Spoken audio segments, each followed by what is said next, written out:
thanks for taking the time on a Wednesday afternoon to make arrangements to come into school. We really appreciate it. The students have worked really hard on their 2 performances. We're going to have 2 shows for you. One is Cinderella, the other is Fairy Tale News.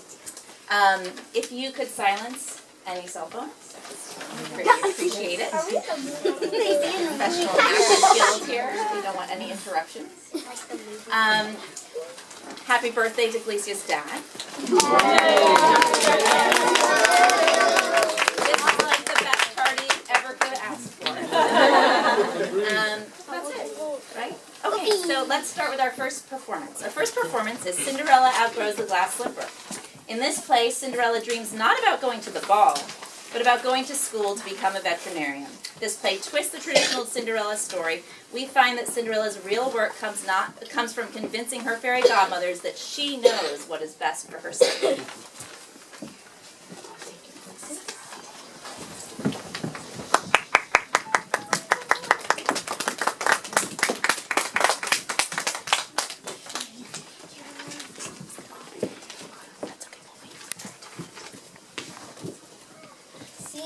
Cinderella's kitchen.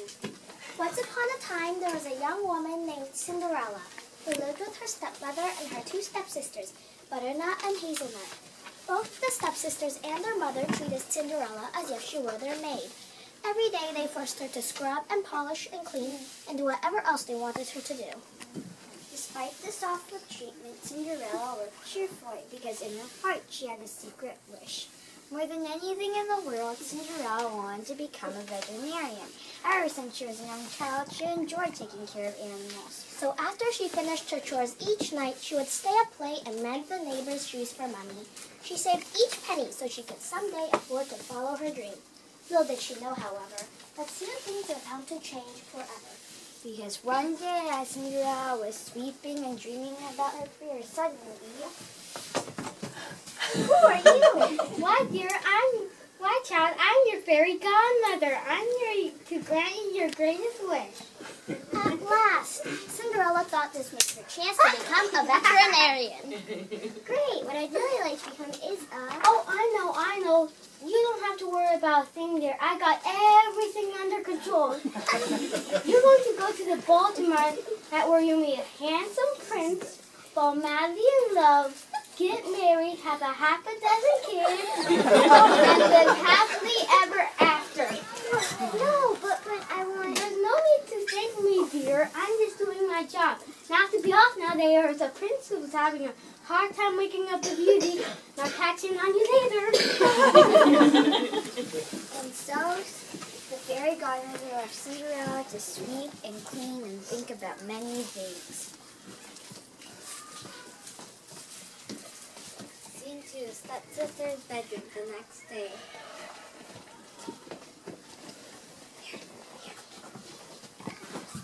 After spending the night in deep thought, Cinderella came up with a great way to get out of going to the ball so she could continue her own dream. First, she went to the room where her oldest sister, Hazelnut, was sleeping. Hazelnut, time to wake up. Oh, you, go away. Say, Hazelnut, I was thinking, how would you like a great fairy godmother to help you catch that handsome prince at the ball tonight? Me? You think I'm a fairy godmother? Why? The prince will take one look at this beautiful face, fall instantly in love. I don't need any help. Now go get my Oprah for breakfast. But Cinderella wasn't about to give up that easily. Next, she tried her other stepsister, Butternut. Butternut, time to wake up. Say, Butternut, I was thinking, wouldn't a fairy godmother be just the thing for the ball tonight? Now, why would I need a fairy godmother? Everyone knows you're the most beautiful woman in the kingdom. Silly girl, you've been spending too much time in the Cinder again. Now run along and make my oatmeal. Darn.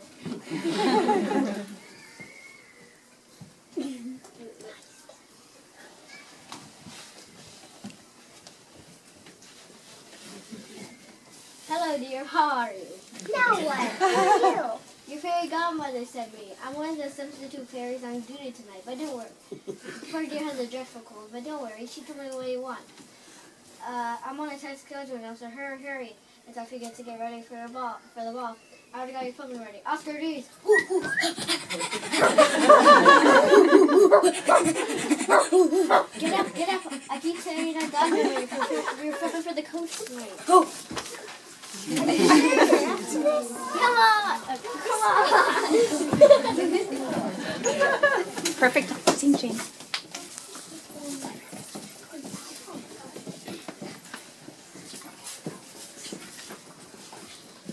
Scene 3, the ball that night. And so came the big day of the ball.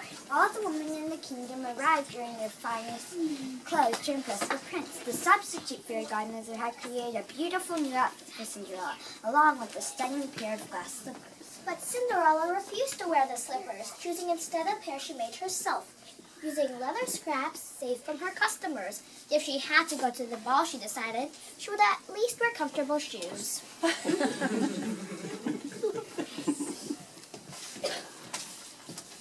Goodbye, dear. Have a good time now. I'll see you at midnight. But I don't want to.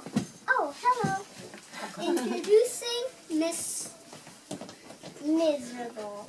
Ah, Miss Arable. Hey, that girl looks awfully familiar. You know, you're right. Beautiful! What? Incredible! Miss Arable, I must say. Where's Clockhead?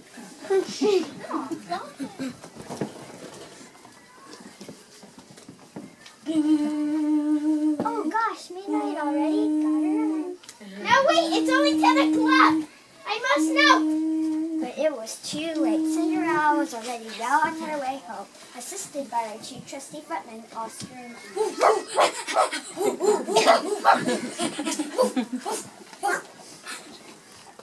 Scene 4, Cinderella's kitchen, 2 weeks later. Several weeks passed after the ball, and Cinderella's life was back to normal. She often thought of her narrow miss with the prince, and was glad to be back, working at her dream of becoming a vet. Then one day, Cinderella was in her kitchen sweeping. Who should appear but... Oh great, don't tell me. You're a fairy godmother. Well, yes, I've been sent by the head office. The other two fairy refused to come back. Look, lady, I never wanted to play I don't like dressing up. I never asked your agency to get involved with my life. And I'm too young to be married to a perfect stranger, even if he is a prince. Well, what kind of princess are you anyways? You're lucky I don't turn you into a toad right here. That's why no one at the agency wants to work here. I quit. Don't bother her, dear. She's a lost cause. Can I interest you in a poison apple? At last, I have found you. Can this day get any worse? You didn't let me finish what I was saying at the ball. I've been searching for you for weeks. I've never seen a more beautiful pair of comfortable shoes. Your shoes, they look so comfortable. You don't know how long I've searched for a decent pair of comfortable shoes. You can't believe the horrible shoes the royal shoesmith makes. All those diamonds and stuff. Yuck! I hear you're quite the shoemaker. I must have a pair. Please, I'll pay anything. Now that's the first sensible thing I've heard in a long time. Get up, let me show you to my shoe shop. A week later, Cinderella delivered a brand new pair of shoes to the prince. After seeing them, the king and queen decided they wanted a pair too.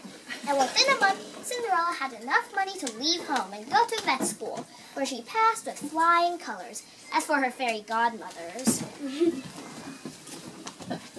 her first fairy godmother never returned to the agency.